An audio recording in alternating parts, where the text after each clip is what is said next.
नमस्कार दोस्तों, राधे राधे। आज मैं आप लोगों के लिए भाद्रपद मास के शुक्ल पक्ष की एकादशी की व्रत कथा लेकर आई हूँ। भाद्रपद माह के शुक्ल पक्ष की एकादशी को परिवर्तनीय एकादशी के नाम से जाना जाता है। इस एकादशी के दिन शय्या शैया पर निद्रा मग्न भगवान विष्णु अपनी करवट बदलते हैं, इसलिए इसे परिवर्तनीय एकादशी कहा जाता है।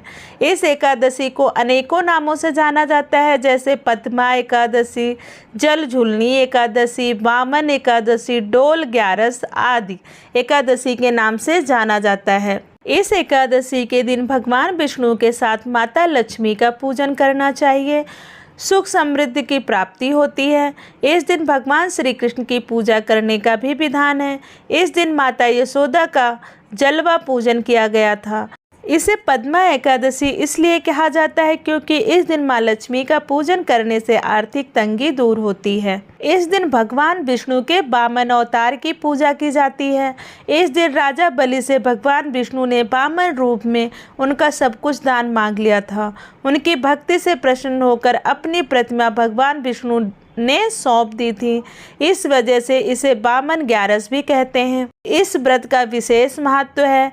इस व्रत को वाजपेयी यज्ञ के समान माना जाता है। चलिए सुनते हैं परिवर्तनीय एकादशी व्रत कथा। युधिष्ठिर कहने लगे कि हे भगवान, भाद्रपद शुक्ल पक्ष एकादशी का क्या नाम है? इसकी विधि तथा इसका महत्व कृपया करके कहिए। तब भगवान श्री कृष्ण कहने लगे कि इस पुण्य स्वर्ग और मोक्ष देने वाली तथा सभी पापों का नाश करने वाली उत्तम वामन एकादशी का महत्व मैं तुमसे कहता हूँ। तुम ध्यान पूर्वक सुनो। इस एकादशी को पद्मा, परिवर्तनीय एकादशी, जयंती एकादशी भी कहते हैं। इसका यज्ञ करने से वाजपेयी यज्ञ का फल मिलता है। पापियों के पाप नाश करने के लिए इससे बढ़कर कोई उपाय नहीं। जो मनुष्य इस एकादशी के दिन मेरी वामन रूप की पूजा करता है उसके तीनों लोक पूज्य होते हैं। अतः मोक्ष की इच्छा करने वाले मनुष्य इस व्रत को अवश्य करें। जो कमल नयन भगवान का कमल से पूजन करते हैं वे अवश्य भगवान के समीप जाते हैं। जिसने भाद्रपद शुक्ल एकादशी को व्रत और पूजन किया उसने ब्रह्मा विष्णु सहित तीनों लोकों का पूजन किया। अतः हरिवासर अर्थात एकादशी का व्रत अवश्य करना चाहिए। इस दिन भगवान करवट लेते हैं, इसलिए इसको परिवर्तनीय एकादशी भी कहते हैं। भगवान के वचन सुनकर युधिष्ठिर बोले, हे भगवान, मुझे अति संदेह हो रहा है कि आप किस प्रकार सोते हैं और करवट लेते हैं। अतः किस तरह राजा बलि को बांधा और वामन रूप रखकर क्या क्या लीलाएं की, चतुर्मास के व्रत की क्या विधि है तथा आपके शयन करने पर मनुष्य का क्या कर्तव्य हो, जो आप मुझे विस्तार से बताएं। श्री कृष्ण कहने लगे कि हे राजन, अब आप सब पापों को नष्ट करने वाली कथा का श्रवण करें। त्रेता युग में बलि नामक एक दैत्य था। वह मेरा परम भक्त था। विविध प्रकार के वेद सूत्रों से मेरा पूजन किया करता था और नित्य ही ब्राह्मणों का पूजन तथा यज्ञ का आयोजन किया करता था। लेकिन इंद्र से द्वेष के कारण उसने इंद्रलोक तथा सभी देवताओं को जीत लिया। इस कारण सभी देवता एकत्र होकर सोच विचार कर भगवान के पास गए। बृहस्पति सहित इंद्रादिक देवता प्रभु के निकट जाकर और नतमस्तक होकर वेद मंत्रों द्वारा भगवान का पूजन और स्तुति करने लगे। अतः मैंने वामन रूप धारण करके 5वां अवतार लिया। फिर अत्यंत तेजस्वी रूप में राजा बलि को जीत लिया। इतनी वार्ता सुनकर राजा युधिष्ठिर बोले, हे जनार्दन, आपने वामन रूप धारण करके उस महाबली दैत्य को किस प्रकार जीता? श्री कृष्ण कहने लगे, मैंने बलि से 3 पग भूमि की याचना करते हुए कहा, ये मुझको 3 लोक के समान है और ये राजन, यह तुमको अवश्य ही दान देना होगा। राजा बलि ने इसे तुच्छ याचना समझकर 3 पग भूमि का संकल्प मुझको दे दिया।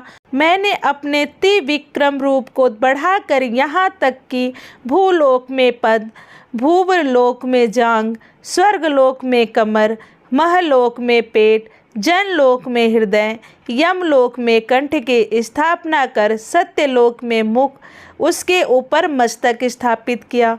सूर्य चंद्रमा आदि सब ग्रह गण, योग नक्षत्र, इंद्र आदि देवता और शेष आदि सब नागगणों ने विधिवत प्रकार से वेद सूत्रों से प्रार्थना की।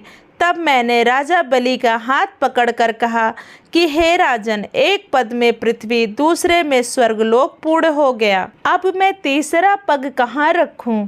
तब बलि ने अपना सिर झुका लिया और मैंने अपना पैर उसके मस्तक पर रख दिया, जिससे मेरा वह भक्त पाताल को चला गया। फिर उसकी विनती और नम्रता को देखकर मैंने कहा कि हे बलि, मैं सदैव तुम्हारे निकट ही रहूँगा। विरोचन पुत्र बलि से कहने पर भाद्रपद शुक्ल पक्ष की एकादशी के दिन बलि के आश्रम में मेरी मूर्ति स्थापित हुई।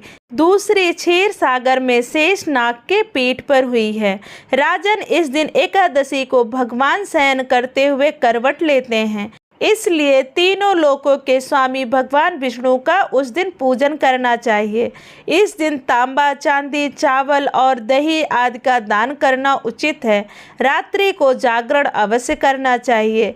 जो विधिवत इस एकादशी का व्रत करते हैं वे सब पापों से मुक्त होकर स्वर्ग में जाकर चंद्रमा के समान प्रकाशित होते हैं और यश पाते हैं।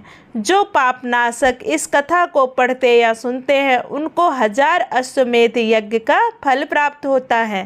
परिवर्तनी एकादशी पूजा विधि। सुबह जल्दी उठकर स्नान आदि से निवृत्त हो जाएं। घर के मंदिर में दीप प्रज्वलित करें। भगवान विष्णु का गंगा जल से अभिषेक करें। भगवान विष्णु को पुष्प और तुलसी दल आदि अर्पित करें। अगर संभव हो तो इस दिन व्रत भी रखें। भगवान की आरती करें। भगवान को भोग लगाएं। इस बात का विशेष ध्यान रखें कि भगवान को सिर्फ सात्विक चीज़ों का भोग लगाना चाहिए। ऐसा माना जाता है कि भगवान विष्णु को तुलसी दल बहुत प्रिय है, इसलिए तुलसी दल का भोग अवश्य लगाएं। बिना तुलसी के विष्णु भगवान भोग ग्रहण नहीं करते हैं। इस पावन दिन पर भगवान विष्णु के साथ माता लक्ष्मी का भी पूजन करें। इस दिन भगवान की अधिक से अधिक ध्यान करें। परिवर्तनी एकादशी व्रत गणेश उत्सव की अवधि में रखा जाता है। उस समय गणेश भगवान की भी स्थापना हुई रहती है घर पे, इसलिए भक्तों को भगवान गणेश और भगवान विष्णु दोनों की पूजा आराधना करने का सौभाग्य प्राप्त होता है, इसलिए दोनों देवताओं की पूजा की जाती है। परिवर्तनी एकादशी के दिन उपवास रखने से स्वर्ण दान और वाजपेयी यज्ञ के समान फल प्राप्त होता है। इस विशेष दिन को जलझुलनी एकादशी के नाम से भी जाना जाता है। साथ ही इस दिन वामन देव की पूजा भी की जाती है, जिससे साधक को भय, रोग, दोष इत्यादि से मुक्ति मिल जाती है। दोस्तों, यह थी परिवर्तनी एकादशी व्रत कथा। आपको अगर यह कथा अच्छी लगी हो और ऐसी और कथा सुनने के लिए प्लीज़ हमारे वीडियो को लाइक, शेयर और चैनल को सब्सक्राइब करें। धन्यवाद। राधे राधे।